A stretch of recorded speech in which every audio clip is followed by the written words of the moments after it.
2024 లేదా 25లో డిగ్రీ లేదా బీటెక్ చదివారా? సాఫ్ట్‌వేర్ జాబ్ కోసం ఎదురు చూస్తున్నారా? అయితే కోడ్ జ్ఞాన్ 100 డేస్ కోర్సులో చేరండి, జాబ్ సాధించండి.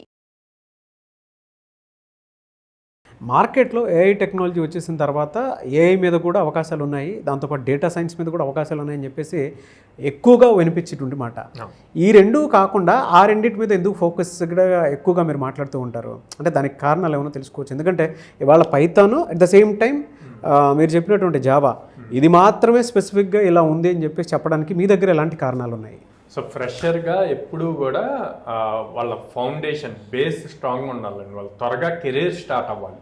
కెరీర్ స్టార్ట్ అయితే నెక్స్ట్ లెవెల్కి వెళ్ళడానికి ఎక్కువ ఛాన్సెస్ ఉంటారు. అట్లా కాకుండా 1 or 2 years కెరీర్ స్టార్ట్ అవటానికే పట్టింది అనుకోండి, ఆ 2 years ఎక్స్పీరియన్స్ పీరియడ్ పోయినట్టే కదా.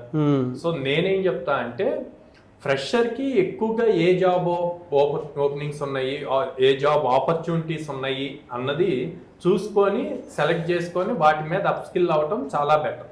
అలా కాకుండా మార్కెట్ డేటా సైన్స్ ఎక్కువ ఉంది, ఏఐ మీద ఎక్కువ ఉంది. ఎస్, మీరు చెప్పినట్టు ఏఐ మీద డేటా సైన్స్ మీద లాస్ట్ 2 years నుంచి బాగా ఫుల్ బజ్ ఉంది. కానీ ఫ్రెషర్స్కి ఎన్ని జాబ్ ఓపెనింగ్స్ ఉన్నాయి అన్నది కూడా ఇంపార్టెంట్.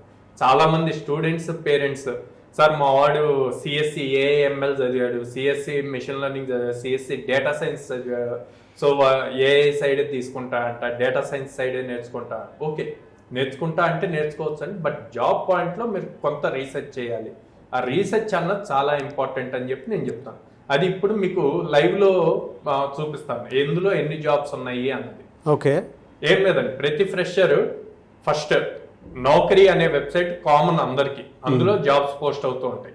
ఆ వెబ్సైట్ ఓపెన్ చేసి లాగిన్ కూడా ఏం అవ్వనవసరంలో, అకౌంట్ కూడా క్రియేట్ చేయని అవసరంలో, ఇనీషియల్ గా నేను చెప్పినట్టు ఫస్ట్ సరే వాళ్ళ పాయింట్లో డేటా సైన్స్ తీసుకున్నాం. Okay, data science skill mention చేసి ఇక్కడ ఓకే, తర్వాత ఎక్స్పీరియన్స్ ఏంటి, ఫ్రెషర్ కదా, ఫ్రెషర్ సెలెక్ట్ చేసి సెట్ చేస్తే ఎన్ని జాబ్స్ ఉన్నాయి అన్నది మీకు వచ్చేస్తుంది. ఎన్ని ఉన్నాయి? 4000 ఉన్నాయి. 4000 లో మీరు కింద దాకా వెళ్ళిపోండి. ఇంటర్ 4000 అక్కడ 4000 డేటా సైన్స్ 4000 ఇక్కడ ఉన్నాయి.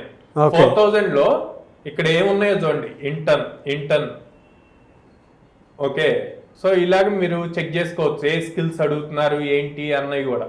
అది కూడా Bengaluru, Chennai locations. Okay, locations okay. మీరు ఎక్కడైనా చూడండి, ఇన్ని చూసాము ఇప్పుడు. Data analyst, data analytics, data science associate అంటే సీనియర్ అది. Okay, data relationship manager, data scientist, data analytics, data analytics, data analyst, data science ఎక్కడా లేదు, ఒక్కటి కనిపించింది మనకి జాబ్ స్క్రోల్ చేస్తే. సో ఇవి చెక్ చేసుకోవటం చాలా ఇంపార్టెంట్ అన్నమాట.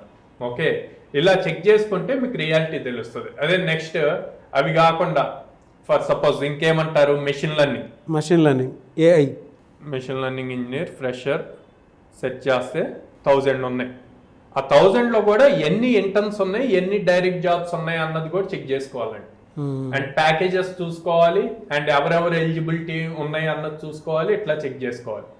అదే మీరు అన్నట్టు నెక్స్ట్ ఎక్కువగా అడిగేది ఏంటి, ఏఐ ఇంజనీర్ అంటారు, ఏఎంఎల్ ఇంజనీర్ అంటారు.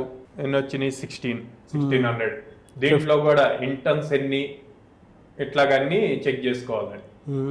Okay, freshers, interns. ఇప్పుడు మనం data science, AI, machine learning jobs చూసామండి. ఇప్పుడు నేను రెగ్యులర్ గా సజెస్ట్ చేసే Java developer, Python developer, data analytics అవి ఎన్ని ఉన్నాయో చూపిస్తాను. ఓకే, మనకి జావా కానీ పైథాన్ కానీ ఫుల్ స్టాక్ ప్రోగ్రామ్స్ ఉంటాయి. జావా డెవలపర్ రావచ్చు, పైథాన్ డెవలపర్ రావచ్చు, లేకపోతే ఫ్రంట్ ఎండ్ డెవలపర్ కింద రావచ్చు, బ్యాక్ ఎండ్ డెవలపర్ కింద రావచ్చు. ఈ 4 ఎన్ని ఉన్నాయో చూద్దాం. Okay sir, Java developer select చేశాను, ఫ్రెషర్ సెలెక్ట్ చేశాను. 4471. డబుల్ ఉన్నాయి ప్రతి దాంట్లో. 4471. అండ్ ఇందులో మల్టిపుల్ డెసిగ్నేషన్స్ ఉంటాయి. సో ఇక్కడ నేను ఇందాక జావా డెవలపర్ ఇచ్చాను, జస్ట్ జావా స్కిల్ ఇద్దాము 8550 జావా స్కిల్ తో ఫ్రెషర్ కి. ఓకే, ఇందాక 4000 చూసాము. సో అట్లాగే జావా తీసేసి పైథాన్ చెక్ చేద్దాం. ఫస్ట్ ఓన్లీ పైథాన్ ఇచ్చి సెట్ చేస్తున్నాను. 10,900 పైథాన్ మీద. ఓకే, ఇందులో కూడా కొన్ని ఇంటర్న్స్ ఉంటాయి, అవి చెక్ చేసుకోవాలి మీరు. Python developer 1793. సో అట్లాగే బ్యాక్ ఎండ్ డెవలపర్ అని ఇద్దాం 5268. 5268. ఓకే, తర్వాత ఫ్రంట్ ఎండ్ డెవలపర్ 1577. సో ఇక్కడ మీరు ఫ్రంట్ ఎండ్ అని డైరెక్ట్ గా ఇచ్చాను, నేను అట్లా కాకుండా జావా స్క్రిప్ట్ ఇచ్చాను అనుకోండి 5000. ఓకే, సో ఇట్లాగా ఫ్రెషర్ కి ఏం కావాలన్నా వాళ్ళ స్కిల్ ఏదైతే అనుకుంటున్నారో అక్కడ ఇచ్చి ఎన్ని జాబ్ ఓపెనింగ్స్ ఉన్నాయి అన్నది చూసుకొని చూజ్ చేసుకోవచ్చు అండి. ఇది బెటర్ వే వాళ్ళు డెసిషన్కి వచ్చే ముందు చూజ్ చేసుకోవటానికి. సో అందుకే మీరు ఎవరైనా జాయిన్ అవ్వాలి అనుకుంటే జావా పైథాన్కి మాత్రం ఎక్కువ అవకాశాలు ఉన్నాయి. వీటి మీద ఆన్ యావరేజ్ శాలరీ ప్యాకేజెస్ ఎంత ఉంటాయి సార్ ఒకవేళ సెలెక్ట్ అయితే? 3.5 నుంచి 4 LPA యావరేజ్ ఉంటుందండి. మీ దగ్గర ఎన్ని డేస్ ఉంటుంది కోర్సు? మా దగ్గర 100 days ప్రోగ్రామ్ అండి. మీరెన్ని అవకాశాలు కల్పిస్తారు వాళ్ళకి? సో మేము ఆల్మోస్ట్ ఎవ్రీ ఆల్టర్నేట్ డే ఒక డ్రైవ్ మినిమం జరుగుతుందండి, ఎందుకంటే 800+ కంపెనీస్ తో అసోసియేషన్ ఉంది. సో ఒక క్యాలెండర్ ఇయర్ లో మినిమం 100 ఆపర్చునిటీస్ ఇస్తాం అన్నమాట. సో 90 days ఉంటే సరిపోతుంది మీ దగ్గర? 100 days 100 days ఉన్నా 100 days తర్వాత కూడా సపోర్ట్ ఇస్తాం. వాళ్ళకి ఫ్రెషర్ ట్యాగ్ ఉంటుందండి 2 years అని, ఆ 2 years వరకు మనం సపోర్ట్ ఇస్తాం. ఓకే, విజయవాడ, బెంగళూరు, హైదరాబాద్లో ఉంది మీది? 3 locations ఉన్నాయి. ఎనీవేస్ కెరీర్ గ్యాప్ ఉన్న వాళ్ళకి కూడా అవకాశాలు ఉన్నాయండి? కెరీర్ గ్యాప్ ఉన్న వాళ్ళకి కూడా 8 months ప్రోగ్రామ్ ఉందండి, దాంట్లో వాళ్ళు జాయిన్ అవ్వచ్చు. Thank you sir, thank you so much Sairam. Thank you.